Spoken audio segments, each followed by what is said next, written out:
आवेशन की विधियां। कल हम लोग क्या पढ़े थे? एक बार थोड़ा देख लेते हैं कल क्या पढ़े थे, क्योंकि उसी से रिलेटेड आज वाला चीज है। कल हम लोग पढ़े थे आवेश के बारे में। कल क्या पढ़े थे? आवेश के बारे में। तो आवेश के बारे में कल क्या पढ़े थे हम लोग? कि जब किसी एक वस्तु को दूसरे वस्तु से रगड़ते हैं, किसको किसको रगड़ा गया था? तो आबनूस को रगड़ा गया था। किससे? खाल से।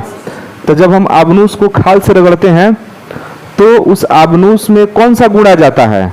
तो वह हल्के हल्के जो हल्के काफी पदार्थ होते हैं, जैसे घास का पत्ता हो गया, छोटे छोटे पौधे का पत्ता हो गया, सूखे पत्तों को क्या कर लेता है? अपने तरफ आकर्षित कर लेता है। तो आकर्षित करने का जो ये गुण है, इसी गुण को हम लोग क्या बोलते हैं? आवेश। उसके बाद हम लोग क्या पढ़े थे? उसके बाद ये पढ़े थे कि आवेश वास्तव में होता क्या है। तो आवेश ये होता है कि जब किसी परमाणु में से इलेक्ट्रॉन बाहर निकलता है या उस परमाणु में इलेक्ट्रॉन बाहर से अंदर आता है, तब न वस्तु आवेशित होता है। क्योंकि जब इलेक्ट्रॉन का खोज हो गया था तो यही न पता चला कि इस घर्षण की प्रक्रिया में क्या हो रही थी? इलेक्ट्रॉन आबनूस में से था या खाल में से कहा जा रहा था? आबनूस में। इसके अलावा हम लोग कांच को रगड़े थे। किससे? रेशम से। कांच को किससे रगड़ा गया था? रेशम से। तो कांच को जब रेशम से रगड़ते हैं तो कांच भी हल्के छोटे छोटे टुकड़ों को क्या कर लेता है? अपने तरफ आकर्षित कर लेता है। इसी गुण को क्या कहा गया था? आवेश।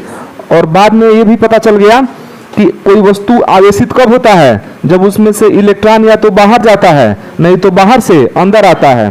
कुल मिला के जब किसी परमाणु में इलेक्ट्रॉनों की संख्या में परिवर्तन होता है तो उस पर आवेश आ जाता है। ये न पढ़े थे? आवेश कितने प्रकार के होते हैं? दो प्रकार के। कौन कौन? धनावेश और ऋणावेश। वस्तु धनावेशित कब होता है? जब उसमें इलेक्ट्रॉन की कमी होती है। कॉपियां निकाल लो तो नहीं, जो कल लिखाए थे उसको निकाल के देखो। धन आवेश कब आता है जी? इलेक्ट्रॉन की कमी के कारण। ऋण आवेश कब उत्पन्न होता है? इलेक्ट्रॉन की वृद्धि के कारण। इतना कंफर्म था? आवेश का मात्रक क्या होता है? आवेश का मात्रक कूलाम। यह एमकेएस पद्धति का मात्रक है। और सीजीएस पद्धति का मात्रक क्या होता है? State coulomb. ये सारा चीज कल पढ़ लिया गया था। State coulomb. एक और चीज बताए थे, आवेश का सबसे बड़ा मात्रक क्या होता है? फैराडे। आवेश का सबसे बड़ा मात्रक फैराडे। तो बताओ एक फैराडे में को कूलाम? 96,500। ये सब चीज याद होना चाहिए। 96,500 कूलाम। और एक कूलाम में कितना स्टेट कूलाम? एक कूलाम में 3 × 10⁹ स्टेट कूलाम। इसको ESU भी लिख सकते हैं ना। ये सारा चीज कल का हो गया था।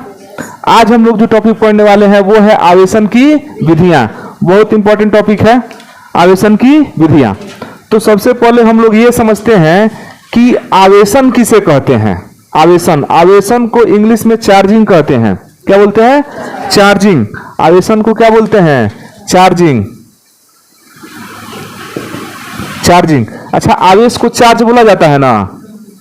आवेश को क्या बोलते हैं? चार्ज। तो आवेशन को क्या बोलते हैं? चार्जिंग। आवेशन है क्या वास्तव में? चार्जिंग क्या है? तो किसी अनावेशित वस्तु को, अनावेशित वस्तु समझते हैं? जो आवेशित नहीं है, जिस पर कोई आवेश नहीं है। तो किसी अनावेशित वस्तु को आवेशित करने की जो प्रक्रिया है, उस प्रक्रिया को क्या बोलते हैं? आवेशन या चार्जिंग। जैसे मोबाइल है, मोबाइल में सेल है, बैटरी, तो वो डाउन हो जाता है। तो डाउन होने का मतलब क्या है? अनावेशित हो गया। क्या हो गया? अनावेशित। तो हम बाहर से चार्जर के द्वारा क्या करते हैं? उसको आवेशित करते हैं। तो हम लोग इंग्लिश में बोलते हैं मोबाइल चार्ज कर रहे हैं। हिंदी में क्या बोलेंगे उसको? मोबाइल को हम लोग आवेशित कर रहे हैं। तो मोबाइल को आवेशित कैसे करते हैं? अरे चार्जर से करते हैं। चार्जर से नहीं करते हैं। चार्जर क्या है? चार्जर एक उपकरण है। चार्ज, आवेश, जो आवेशित करने वाला उपकरण होता है उसे क्या बोलते हैं? चार्जर बोलते हैं। जो चार्ज को उसमें पूरा क्या कर दे? भर भर के भेज दे, वही क्या है? चार्जर है। तो चार्जर क्या करता है? अनावेशित जो सेल है, बैटरी है, उसको आवेशित कर देता है। तो आवेशन का परिभाषा क्या बनेगा? क्या बनेगा? कि किसी अनावेशित वस्तु को आवेशित करने की प्रक्रिया को क्या कहते हैं? आवेशन। किसी अनावेशित वस्तु को आवेशित करने की प्रक्रिया को आवेशन कहते हैं। इतना ठीक है? अनावेशित वस्तु को आवेशित करने की प्रक्रिया को आवेशन कहते हैं। अब जो ये आवेशन का प्रक्रिया है ना, आवेशन, इस आवेशन की प्रक्रिया को हम लोग दो प्रकार से माने पूरा कर सकते हैं। माने ऐसे कह सकते हैं कि आवेशन की दो विधियां हैं। आवेशन की दो विधियां हैं। आवेशन की विधि, आवेशन की विधि। तो आवेशन की कितनी विधियां हैं? दो विधियां हैं। पहला विधि है संपर्क द्वारा आवेशन। पहला विधि कौन है? सही जी, संपर्क द्वारा आवेशन। संपर्क समझते हैं ना? माने वस्तु को आवेशित करेंगे तो कैसे करेंगे? उसको संपर्क करके, उसको स्पर्श करके आवेशित करेंगे। तो पहला विधि क्या है? संपर्क द्वारा आवेशन। दूसरा विधि है प्रेरण द्वारा आवेशन।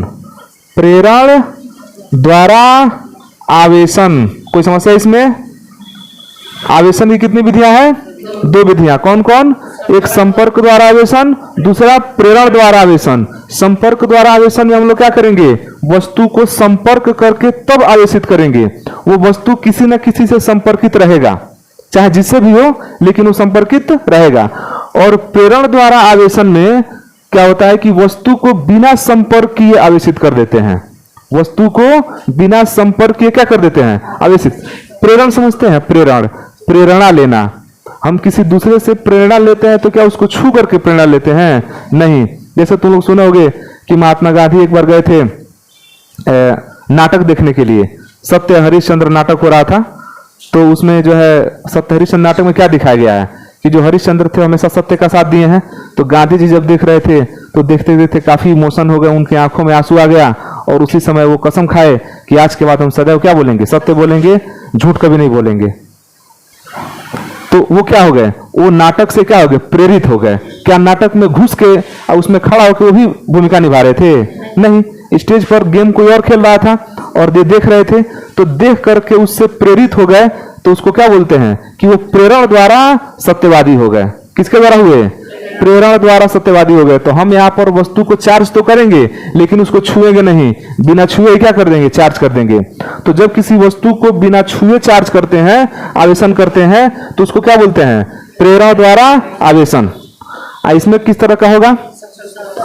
संपर्क द्वारा। इसमें वस्तु को स्पर्श किया जाएगा, चाहे किसी वस्तु से किया जाए लेकिन स्पर्श किया जाएगा। ध्यान देना। अब ये जो संपर्क द्वारा आवेशन होता है ना, ये भी दो प्रकार से होता है। संपर्क द्वारा आवेशन भी कितने तरह के होता है? दो तरह का होता है। एक जो होता है वो होता है घर्षण द्वारा। किसके द्वारा? घर्षण द्वारा। और एक होता है चालन द्वारा। किसके द्वारा? चालन द्वारा। एक होता है घर्षण के द्वारा और दूसरा होता है चालन के द्वारा। ठीक है? इसमें कोई समस्या? तो बताओ आवेशन किसे कहेंगे? बताओ अंजलि। हाँ बताओ, आवेशन किसे कहेंगे? अभी बताए हैं। अनावेशित वस्तुओं को आवेशित कर। हाँ ठीक है। आवेशित करने की विधि को अनावेशित, प्रक्रिया को आवेशन करना। यही ना है? अनावेशित वस्तु को आवेशित करने की प्रक्रिया को आवेशन कहते हैं। सिंपल चीज है, बैठ जाओ।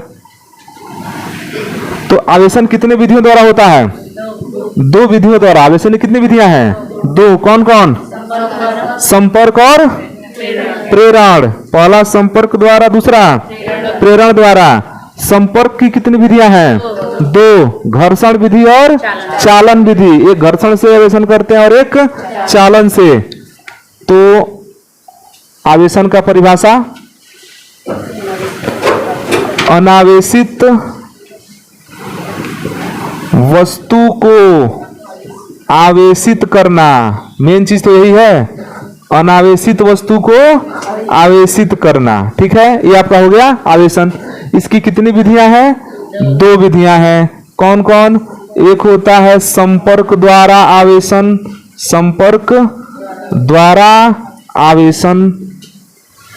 दूसरा होता है प्रेरण द्वारा आवेशन, प्रेरण द्वारा आवेशन। अब हम एक एक टॉपिक को बढ़िया से इसमें देखते हैं कि संपर्क द्वारा कैसे होगा, प्रेरण द्वारा कैसे होगा। हालांकि हम लोगों के लिए इस साल क्या किया है कि प्रेरण द्वारा आवेशन को हटा दिया गया सिलेबस में से, ठीक है। तो हम इसको लिखेंगे नहीं, केवल समझ लेंगे कि कैसे कैसे काम करता है। लिखने से क्या फायदा जब वो नहीं करेगा तो बस इसको समझेंगे और बाकी लिखेंगे नहीं। लिखने के लिए हम केवल इसी को नोट्स में लिखेंगे, संपर्क द्वारा आवेशन। संपर्क में क्या होता है, ध्यान समझो। संपर्क में क्या होता है कि हम वस्तु को किसी जो अनावेशित वस्तु है, अनावेशित वस्तु, उसको आवेशित करने के लिए हमें किसी और वस्तु में क्या करना पड़ता है, इसको संपर्क कराना पड़ता है, तभी ना होगा संपर्क द्वारा आवेशन। तो संपर्क द्वारा आवेशन में क्या होता है कि अनावेशित वस्तु को किसी अन्य आवेशित वस्तु में या किसी विधि से संपर्क कराना होता है, और संपर्क करा के अगर वस्तु को आवेशित करेंगे तो वह कौन सा आवेशन हुआ, संपर्क द्वारा आवेशन। संपर्क द्वारा आवेशन भी कितने तरह का होता है, दो तरह का होता है। पहला हुआ कौन सा आवेशन, घर्षण द्वारा, घर्षण द्वारा, और दूसरा चालन द्वारा, चालन द्वारा। अब ये बताओ कि जब आवेश का कंसेप्ट शुरू में जब नया नया खोज हो रहा था तो शुरुआत तो घर्षण से न हुआ था, शुरुआत किससे हुआ था, घर्षण से हुआ था।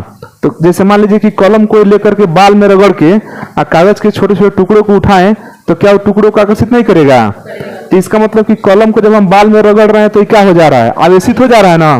तो यह आवेशित हो गया, तो किसके द्वारा आवेशित हुआ, घर्षण के द्वारा। किसमें घर्षण किए हैं, बाल में। तो घर्षण द्वारा जो आवेशन है उसी को बोलते हैं ये संपर्क द्वारा आवेशन। घर्षण की प्रक्रिया में हो क्या रहा है, घर्षण की प्रक्रिया में जैसे मान लीजिए कि आपका कलम है, आप कलम को घर्षण करा रहे हैं किसमें, बाल से। किससे करा रहे हैं घर्षण, बाल से। तो कलम का जब घर्षण हम बाल से कराते हैं तो कलम आवेशित हो जाता है। होता क्या है कि या तो कलम में से इलेक्ट्रॉन निकल के बाल में जा रहे होंगे, और नहीं तो बाल में से इलेक्ट्रॉन निकल के कहाँ आ रहा है, कलम में। मान के चलिए कि कलम में से इलेक्ट्रॉन निकल के कहाँ जा रहा है, बाल में। तो कलम में से इलेक्ट्रॉन निकल रहे हैं तो पॉजिटिव चार्ज होगा, अब बाल में जा रहे हैं ना इलेक्ट्रॉन तो बाल कैसा चार्ज होगा, निगेटिव। इस तरह से दोनों बाल भी आवेशित हो गया और कलम भी क्या हो गया, आवेशित हो गया। तो कौन सा आवेशन की प्रक्रिया है, संपर्क द्वारा आवेशन। उसमें भी कौन सा, घर्षण द्वारा। कभी कभी तुम लोग महसूस किए होंगे, हम तो कई बार महसूस किए हैं कि ठंडी के दिन में जब कपड़ा इनर अंदर निकाला जाता है ना तो चिंगारी ऐसा चट चट से आवाज करता है, सुने हो। वो क्या है, वो घर्षण द्वारा आवेशन है। वो चिंगारी जो निकलता है ना वो आवेश है। वो क्या है, आवेश। अंधेरा में निकालोगे ना तो दिखेगा भी, अंधेरा में निकाल के देखना वो दिखता है। अच्छा तो देखे नहीं हो, महसूस तो किया होगा ना, चट चट करता है। वो क्या होता है कि कपड़ा मान लीजिए पहने हैं, एक नीचे पहन लिए, एक उसके ऊपर पहन लिए, एक और ऊपर पहन लिए, तो बीच वाला कपड़ा जो होगा बार बार घर्षण कर रहा है ना, शरीर से भी घर्षण कर रहा है, फिर कपड़ा कपड़े में घर्षण कर रहा है। और हम लोग के शरीर में भी तो यहाँ पर स्किन में बाल है। यही है कि बिल्ली के खाल में तो नहीं ढेर बाल है, हम लोगों में क्या है, कम है। कुछ आदमी ऐसे होते हैं जिसके शरीर में ढेर बाल होता है। तो कहाँ चल गया, छोड़ो उसको। तो यहां से घर्षण होगा, और जब घर्षण होगा तो जो कपड़ा है वह स्किन घर्षण कर रहा है ना ऐसे, तो घर्षण करेगा तो एक में से इलेक्ट्रॉन निकल के दूसरे में चल जाएगा। अच्छा हमको नहीं पता है किस में से इलेक्ट्रॉन किस में जाएगा, लेकिन ये तो पता है ना किसी न किसी एक में से निकल के दूसरे में जाएगा। तो जिसमें से इलेक्ट्रॉन निकल के जाएगा, मान लीजिए शरीर में से इलेक्ट्रॉन निकल के कहाँ चल गया, कपड़े में, तो शरीर कैसा हो गया, धनावेशित। और कपड़ा कैसा हो गया, ऋणावेशित। वही जब कपड़ा निकालते हैं तो चट चट से क्या करता है, आवाज करता है। तो कौन सा तरीका है वो आवेशन का, वो कौन सा विधि है, घर्षण विधि। समझ में आ गया। ये चालन विधि समझिए। चालन विधि में क्या होता है कि एक आवेशित वस्तु को, मान लीजिए कि ये आपका है आवेशित वस्तु, कौन सा वस्तु है, आवेशित वस्तु। कौन सा आवेश है, मान लीजिए इस पर ऋण आवेश है। कौन सा आवेश है, ऋण आवेश। एक है अनावेशित वस्तु, इस पर आवेश नहीं है, ये है अनावेशित वस्तु। तो जब एक आवेशित वस्तु को अनावेशित वस्तु से तार के माध्यम से क्या कर देते हैं, जोड़ देते हैं, तो आवेश क्या होते हैं कि इस तार से निकल करके इस वाले वस्तु में पहुंच जाते हैं। इस पर कौन सा आवेश है? तो ये भी कौन सा आवेश बना लेगा? ऋण आवेश। इसका बहुत अच्छा उदाहरण है मोबाइल चार्ज करना। पावर बैंक से भी चार्ज करते हैं ना, तो पावर बैंक में आवेश को स्टोर कर लेते हैं। उसमें 2-3 गो बैटरी होता है। एक जो तार होता है, तार का एक हिस्सा लगता है पावर बैंक में और एक हिस्सा लगेगा मोबाइल में। तो उस तार में से आवेश निकल के कहां जा रहा है? मोबाइल के बैटरी में, और बैटरी क्या हो गया? आवेशित हो गया। ये जो आवेश है ये कब तक इसमें जाते हैं? जब तक कि फुल चार्ज नहीं हो जाए। देखो ये जानते हो किस तरह का प्रक्रिया है? जिस तरह ऊष्मा का स्थानांतरण पढ़े होंगे कि दो वस्तु है, 11 में पढ़े थे ना, दोनों वस्तुओं को अगर एक दूसरे के संपर्क में ले आएंगे तो ऊष्मा जो है अधिक ताप वाली वस्तु से कम ताप वाली वस्तु में जाएगा ना। कब तक जाएगा? जब तक कि दोनों बराबर ना हो जाए। उसी तरह एक आवेशित वस्तु है, माने इसके पास आवेश है और इसके पास आवेश नहीं है, तो इसके पास ज्यादा ना है, इसके पास बिल्कुल नहीं है। तो यहां भी आवेश का प्रवाह भी अधिक वाले से कहां होता है? कम वाले में होता है। तो यहां पर ऊष्मा था, क्या था? ऊष्मा। तो इसके पास ताप था, टेम्परेचर। ऊष्मा की पहचान हम लोग कैसे करते हैं? टेम्परेचर से करते हैं, तापमान से करते हैं। तापमान ज्यादा है तो समझ लेंगे ऊष्मा भी क्या है? ज्यादा है। तापमान कम है तो ऊष्मा भी क्या है? कम है। उसी तरह आवेश की पहचान किससे करते हैं? तो आवेश का पहचान करते हैं विभव से। किससे पहचान करते हैं? विभव से। हम लोग अगले लेसन में पढ़ेंगे विभव क्या होता है। अभी फिलहाल यहाँ पर ये समझिए कि जिस तरह हम लोग गर्म वस्तु में ऊष्मा का पहचान टेम्परेचर से करते हैं ना, उस तरह यहाँ पर इस आवेश का पहचान कैसे करेंगे? विभव से। विभव नापने वाला एक मशीन होता है जिसका नाम होता है वोल्ट मीटर। इसका नाम क्या होता है? Volt meter. विभवांतर उससे नापते हैं। तो ये भी हम लोग पढ़ेंगे आगे। अभी फिलहाल ये समझिए कि जिस वस्तु के पास ज्यादा आवेश होता है ना, उसके पास विभव क्या होता है? ज्यादा होता है। और जिस वस्तु के पास आवेश कम होता है उसका विभव भी क्या होता है? कम होता है। ठीक उसी प्रकार जिस तरह गर्म वस्तु के पास टेम्परेचर ज्यादा होता है और ठंडा वस्तु के पास टेम्परेचर क्या होता है? कम होता है। इस हिसाब से समझ पा रहे हैं ना इसको? तो यहाँ पर विभव ज्यादा होगा, यहाँ विभव क्या होगा? कम होगा। तो जब तार के साथ इसको जोड़ेंगे ना दोनों को, तो आवेश जो है हमेशा उच्च विभव से कहां आता है? निम्न विभव की तरफ आता है। आवेश का प्रवाह हमेशा कहां आता है? उच्च विभव से निम्न विभव की ओर होता है। जिस तरह ऊष्मा का प्रवाह उच्च ताप से कहां होता है? निम्न ताप। जल का जो प्रवाह है हमेशा ऊंचाई से कहां होता है? नीचे की तरफ, माने हाइट से कहां होता है? नीचे की तरफ। कभी ऐसा देखे हो कि टंकी है नीचे ग्राउंड फ्लोर में और टोटी लगा हुआ है छत पर? ऐसा नहीं देखे हो? पानी चढ़ जाएगा? नहीं, क्योंकि पानी का प्रवाह ऑटोमेटिक कराना है, स्वतः कराना है, तो नीचे से ऊपर नहीं होगा, ऊपर से नीचे होगा। आप मोटर के द्वारा तो कहीं पहुंचा सकते हो, तो अलग बात है। तो जिस तरह पानी भी हमेशा ऊंचाई से कहां बहता है? नीचे की तरफ बहता है ना। उसी तरह ऊष्मा भी कहां बहता है? तो अधिक ताप वाले वस्तु से कम ताप माने निम्न ताप वाले वस्तु में जाता है। उसी तरह जो आवेश है वो अधिक विभव से किधर जाता है? कम विभव की ओर। तो आवेश का प्रवाह सदैव उच्च विभव से निम्न विभव की ओर होता है। और कब तक होता है? जब तक कि दोनों का विभव बराबर नहीं हो जाए। तो कौन सा आवेशन हुआ? चालन द्वारा। कौन सा आवेशन हुआ? चालन द्वारा। और रगड़ के अगर आवेशन कर रहे हैं तो कौन सा आवेशन हुआ? घर्षण द्वारा। कौन सा आवेशन हुआ? घर्षण द्वारा। एक एग्जांपल देखा जाए, एक प्रैक्टिकल देखा जाए इसमें। है तो देखो कि ये मोबाइल चार्ज करते हो ना, ये तो तुम रोज प्रैक्टिकल करते हो। घर्षण द्वारा हम दिखा रहे हैं। घर से बहुत बढ़िया सामान बना के लेके आए तुम लोग के लिए। आते आते मन पड़ गया तो सोचे कि लेकर दिखा देते हैं तुम लोग को। बोरा का है, कौन बहुत महत्वपूर्ण पदार्थ नहीं है। बोरा में से धागा निकाले हैं। चलो अब ध्यान से देखो। अच्छा पहले कंसेप्ट समझो, उसके बाद से समझना। इसको हम घर्षण कराएंगे, ठीक है? तो घर्षण कराएंगे, हाथ से घर्षण करेंगे।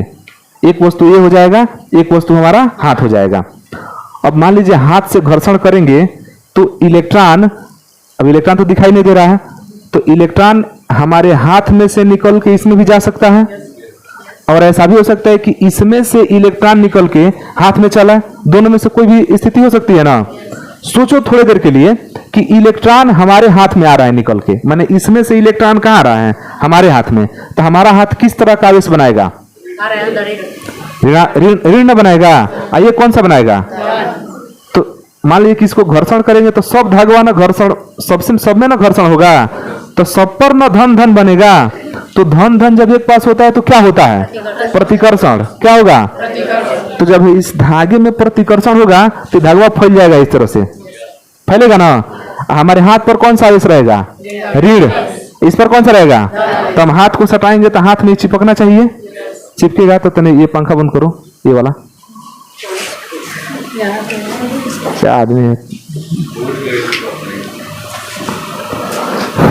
बंद हो जाएगा तो तने, नहीं तो तुम लोग कहोगे कि पंखा से हिल रहा है। तो इसीलिए मुस्कान काले को बोरा लियो, बढ़िया बड़ा बोरा में पेटगल करेंगे, उसमें तुमको भर के क्या करेंगे ना, मुंह बांध के ऐसे घर्षण करा दिया जाएगा हिला के। तो हाँ, चोकर वाला बड़ा होता है, सही बोलिए। देखो ध्यान से देखो, टेढ़ा मेढ़ा हो गया है। अभी सभी पर सटा हुआ है ना। अब हम हाथ की उंगलियों से क्या करेंगे, इसमें घर्षण करेंगे।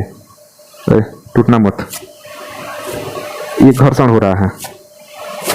दिखा कुछ? क्या दिख रहा है? हो गया प्रतिकर्षण। हाथ में देखो, हाथ में देखो, ये क्या हो रहा है? चिपक रहा है ना इसे। तो हाथ में अब हमको नहीं पता है कि इलेक्ट्रॉन कहां से कहां गया है। तो मान लो कि इलेक्ट्रॉन हमारे हाथों में आ गया। जब हम घर्षण कर रहे हैं तो इलेक्ट्रॉन कहां आ रहा है? हमारे हाथ में। तो हमारे हाथ में इलेक्ट्रॉन बढ़ रहा है ना। तो इलेक्ट्रॉन बढ़ रहा है तो हमारा हाथ किस तरह का, देखो पूरा फैल गया। तो इतना तो कंफर्म है कि सबके पास सेम आवेश होगा, वो चाहे पॉजिटिव हो चाहे निगेटिव हो। तो इन्हें काम लग रहा है, सट जा रहा हाथों में जाके, देखो सट रहा है। जहां लोग नहीं जानते इसके बारे में ना, अनपढ़ों के सामने कर दो तो कहोगे जादू हो गया ये। करना क्या है, तनी दो चार को मंत्र जैसा मुंह भुनभुनाना है, ऐसे एकदम तेरे को भौकाल मारना है, तब देखो ये जादू हो रहा है। इसके पास जो भी आवेश है, देखो सट रहा है, इसके पास जो भी आवेश है सब पर आवेश क्या है? सेम है। तो प्रतिकर्षण बल दिख रहा है यहाँ पर। कल तो केवल पढ़े थे ना कि धन धन प्रतिकर्षित होता है, ऋण ऋण क्या होता है? प्रतिकर्षित होता है। हो भी रहा है यहाँ पर। और विपरीत आवेश हमारे हाथ में देखो अभी भी आवेशित है, देख रहे हैं। अच्छा, तुम लोग आवेशित कर देंगे तो क्या हो जाएगा बताओ? कौन आवेशित होना चाहता है इसमें? बोलो जल्दी बोलो, कौन आवेशित होना चाहता है? तुम लोग का बलवा ना खड़ा हो जाएगा ऐसे, देख लो पूरा ही सट गया। तो इस पर एक तरह का आवेश हो गया। ये कौन सा आवेशन हो रहा था? कौन सा आवेशन इसमें था? घर्षण द्वारा आवेशन। ये तो जिंदा उदाहरण तुमने देख लिए, घर्षण द्वारा आवेशन। चलिए, दो चीज क्लियर हुआ कि नहीं हुआ है? ये वाला हो गया संपर्क द्वारा आवेशन में, घर्षण द्वारा देख ही लिए। अच्छा, उस बोरा का जो धागा है, इसके धागे में और हमारे हाथ में विपरीत आवेश तो कंफर्म है कि होगा, क्योंकि एक में से इलेक्ट्रॉन दूसरे में गया है। तो बोरा के धागे में से इलेक्ट्रॉन अगर हमारे हाथ में आया है तो इस पर कौन सा आवेश आ गया है? माइनस। और उसमें से निकला है ना, तो उस पर कौन आवेश आ गया है? प्लस। तो प्लस और माइनस एक पास ले आ रहे हैं तो आकर्षण हो रहा है ना। धागे धागे पर सब पर प्लस आवेश है, तो वो एक दूसरे से को क्या कर रहा है? प्रतिकर्षित कर रहे हैं। तो समान आवेश में प्रतिकर्षण और विपरीत आवेश में आकर्षण। कोई समस्या इसमें? तीसरा देखा जाए, प्रेरण द्वारा आवेशन देख लेते हैं, फिर लिख लेंगे इन दोनों को, इसको लिखेंगे नहीं हम लोग। तो प्रेरण द्वारा आवेशन समझिए क्या होता है। इसके लिए पहले एक चित्र बनाते हैं। टाइम थोड़ा बताते रहना जी, केमिस्ट्री पढ़ना है।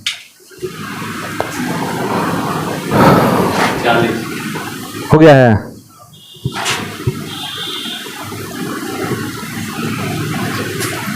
देख लो 5 मिनट में इसको देखो।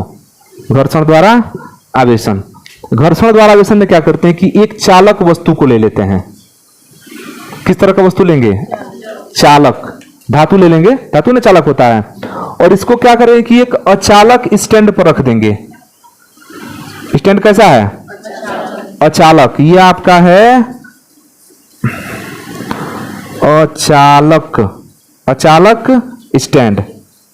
ये जो धातु है ये उदासीन है। कैसा है? तो उदासीन मतलब क्या? इसमें कोई आवेश नहीं है, कोई आवेश नहीं है। जितना प्लस है उतना ही क्या है? माइनस। जितना प्लस उतना ही क्या है? माइनस। जितना प्लस उतना माइनस। इसमें तो कोई समस्या नहीं है, जितना प्लस उतना ही माइनस। चूंकि नेट आवेश इसका क्या है, 0 है। इसमें क्या करेंगे ना कि एक तार लगा देंगे, यहां पर तार मतलब जोड़ के और अर्थिंग कर देंगे। अर्थिंग मतलब तार को अर्थ में इन करा देंगे, मतलब कि तनमनी चाहे इतना बड़ा एक लोहे का टुकड़ा लेंगे, तार जोड़ के उसको क्या करेंगे, जमीन में धंसा देंगे। जिस तरह घर में अर्थिंग लेते हैं ना, वैसे ही। तो हम क्या कर रहे हैं कि यहां पर यही वाला है, यही वाला अचाला के स्टैंड पर रखे ही है, इसमें एगो तार जोड़ करके क्या करा दिए, अर्थिंग ले लिए। ठीक है, कोई समस्या इसमें? क्या ये आवेशित है? कहाँ आवेशित है? धातु है तो ये आवेशित है? ये आवेशित नहीं है, ये अनावेशित है। अरे भाई बराबर है, जितना प्लस है उतना ही क्या है, माइनस है। तो ये उदासीन है। ये कैसा है? उदासीन। ये किसी भी तरह का इस पर कोई आवेश नहीं है। इसी में से हम क्या किए हैं, तार जोड़ करके भू संपर्कित कर दिए हैं। यह चित्र ए समझ लो, और इसको क्या समझो, चित्र बी। हमको इससे किसी से छूना नहीं है, संपर्क नहीं कराना है। बिना संपर्क कराए ही क्या कर देना है, इसको आवेशित कर देना है। तो क्या करेंगे कि एक छड़ रखेंगे, छड़, एक छड़ लेंगे, और छड़ पर रहेगा धन आवेश। कौन सा आवेश रहेगा? छड़ पर रहेगा धनावेश। अच्छा, इस छड़ को धनावेशित करने के लिए क्या करना पड़ेगा, इसमें से इलेक्ट्रॉन को बाहर निकालना पड़ेगा। तो किसी विधि से इसको आवेशित कर लीजिए। और कौन सा आवेश रखना है इस पर? धनावेश। इस छड़ को ले जाके इसके बगल में रख देना है, मैंने सटाना नहीं है, इसी के बगल में रखना है। तो छड़ को ले आकर के हम कहाँ रख दिए, इसके बगल में, सटा के नहीं, बिना सटाए। और मान लीजिए कि ये हमारा गोला है ना, तो ये उदासीन है, इस पर कोई आवेश नहीं है। इस पर कौन सा आवेश है? धन आवेश। तो हम इसको ले आके इसके करीब ले आएंगे, सटाएंगे नहीं, करीब रखेंगे। तो करीब रखेंगे तो होगा क्या, सोचो। छड़ पर कौन सा आवेश है? धन आवेश। कौन सा आवेश है? इस धातु के पास दो तरह का आवेश है, दोनों बराबर है। नेट आवेश क्या है? 0। तो धन है तो किसको खींचेगा अपने तरफ? ऋण वाले को खींचेगा ना, माइनस वाले को खींचेगा। तो माइनस वाला सब इस किनारे पर आ जाएंगे, इधर आ जाएंगे, सब माइनस वाला इधर आ जाएगा। समझ पा रहे इसको? सब माइनस वाला आ जाएगा। और चूंकि प्लस है तो प्लस वाले को धक्का ना देगा, प्लस वाला क्या करेगा? धक्का देगा, क्योंकि यहां पर प्रतिकर्षण की क्रिया होगी। तो सब प्लस वाला इधर आ जाएगा। कोई समस्या इसमें? सब प्लस वाला इधर आएगा। जैसे ही ये प्लस वाला इधर आएगा ना, अर्थिंग है, सब प्लस कहां चल जाएगा? तार से हुए तो किस में चल जाएगा? जमीन में। तार से होते हुए कहां जाएगा? जमीन में चल जाएगा। अरे भाई जमीन के पास माइनस है, अर्थिंग लेते हैं ना, जमीन बिजली जब वोल्टेज कम होता है तो क्या करते हैं, उसमें प्लस माइनस होता है ना। तो जब वोल्टेज कम होता है तो हम क्या करते हैं, एक तार जोड़ते हैं माइनस वाले में, जमीन में धंसा देते हैं, तो अर्थिंग लेते हैं, थोड़ा नमक पानी डाल देते हैं, तो वही हमारा अर्थिंग होता है। तो यहां से जो प्लस वाला है वो कहां चल जाएगा? पृथ्वी में चल जाएगा। कहां चल जाएगा? पृथ्वी में। तो जैसे ही ये पृथ्वी में चल गया तो यहां से तार को छोड़ा देंगे। तार क्या कर देंगे? छोड़ा देंगे। ये हमारा यहां पर आया है, इसी के बगल में ना है जी प्लस वाला। तो सबसे पहला काम क्या करेंगे? तार को छोड़ा देंगे। अभी प्लस वाला क्या हो गया? खत्म हो गया, इसके पृथ्वी के अंदर चल गया। अब इस पर कौन सा आवेश बचा है? ऋण आवेश। और उसके बाद से इसको हटा लेंगे, इसको हटा लेंगे। अब बताओ इस पर कौन सा आवेश आ गया? कौन सा आवेश आया? ऋण आवेश। अब जैसे इसको हटाएंगे ना तो इस पर किसी तरह का तो बल लगेगा नहीं, आराम से ऋण आवेश चारों ओर क्या हो जाएगा? फैल जाएगा। इस तरह से जो हमारा वस्तु है ये किस तरह का आवेश पकड़ लिया? ऋण आवेशित वस्तु हो गया। देखो शुरू में इस पर कोई आवेश नहीं था ना, इस पर कौन सा आवेश आ गया? ऋण आवेश। कोई समस्या इसमें? क्या हम इसको छुए हैं? नहीं। अच्छा एक चीज सोचो, मान लो कोई ये सोचे कि नहीं हम तार को नहीं तोड़ेंगे, माने छोड़ाएंगे नहीं, यहां से पहले ही हटा लेंगे। तो तार को नहीं छोड़ाएंगे ना, तो पृथ्वी के पास इतनी शक्ति है, इतना कैपेसिटी है कि प्लस वाला को भी खींच लेगा और माइनस वाला को खींच लेगा।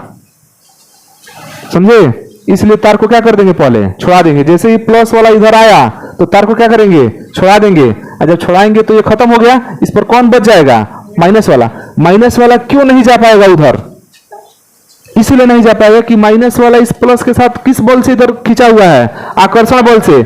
आइए यह वाला इसको क्या कर रहा है? प्रतिकर्षित कर रहा है। तो प्रतिकर्षित करेगा तो खींच न लेगा इसको, ये वाला इधर खिंचाया हुआ है तो उधर नहीं जा पाएगा। इस तरह इस पर कौन सा आवेश आ जाएगा? ऋणावेश। अगर छड़ में माइनस रखा हाँ हाँ, हम ये बताने वाले थे, अब हम यही कहने वाले थे कि अगर छड़ में माइनस वाला लिया दे, छड़ कैसा हो? ऋणावेशित। छड़ कैसा हो? तो बताओ कि तो इसमें से धन आवेश को न खींचेगा अपने तरफ, तो इधर कौन आ जाएंगे? धन आवेश आ जाएगा।